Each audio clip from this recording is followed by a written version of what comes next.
Добро пожаловать в мой канал. Le président français devrait parler des réformes prévues pour l'année 2018.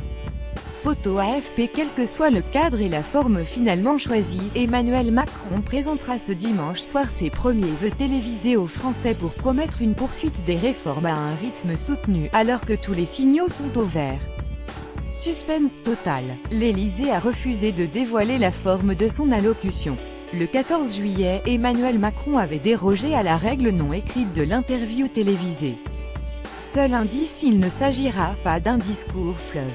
Les vœux du 31 décembre à 20 h sont une tradition télévisée des présidents depuis De Gaulle, Georges Pompidou ayant été le plus bref, avec 3 minutes en 1969. En vacances cette semaine dans les Pyrénées, le chef de l'État prépare jusqu'au dernier moment les vœux. Il les adresse aux Français, pas aux médias 2 jours avant, avait indiqué vendredi Christophe Castaner, patron de La République En Marche. Il sera au rendez-vous, je pense à l'heure précise, et il s'adressera à l'ensemble des Français. Ses prédécesseurs ont souvent tenté, timidement, d'innover.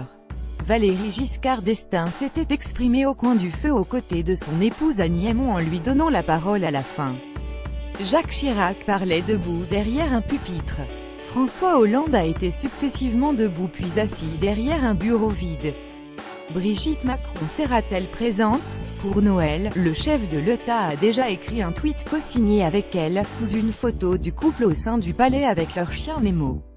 Sur le fond, Emmanuel Macron devrait dérouler la liste des réformes prévues en soulignant vouloir maintenir un rythme élevé.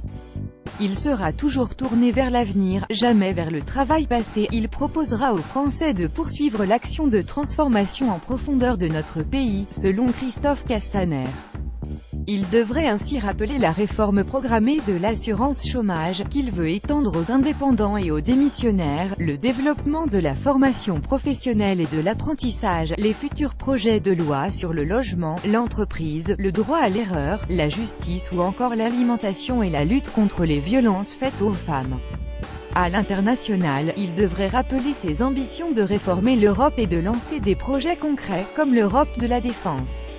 L'exercice sera facilité par l'avalanche de bonnes nouvelles ces derniers jours. Le chômage a baissé en novembre à son plus bas niveau depuis 3 ans, un recul tombé à pic face à un début de polémique sur le contrôle accru des chômeurs.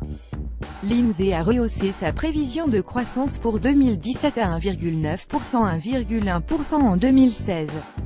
L'Élysée espère jusqu'à un point de baisse du taux de chômage fin 2018, à 8,5%, selon un conseiller. Politiquement, le contexte est sans nuage. La popularité du président, en chute à la rentrée, est nettement remontée dans les sondages. La délicate réforme du Code du travail ainsi que la réduction de l'impôt sur la fortune et des taxes sur les revenus financiers sont passées sans forte contestation. Et le Conseil constitutionnel vient de valider l'essentiel du budget. Reste à gérer, médiatiquement, cette bonne séquence.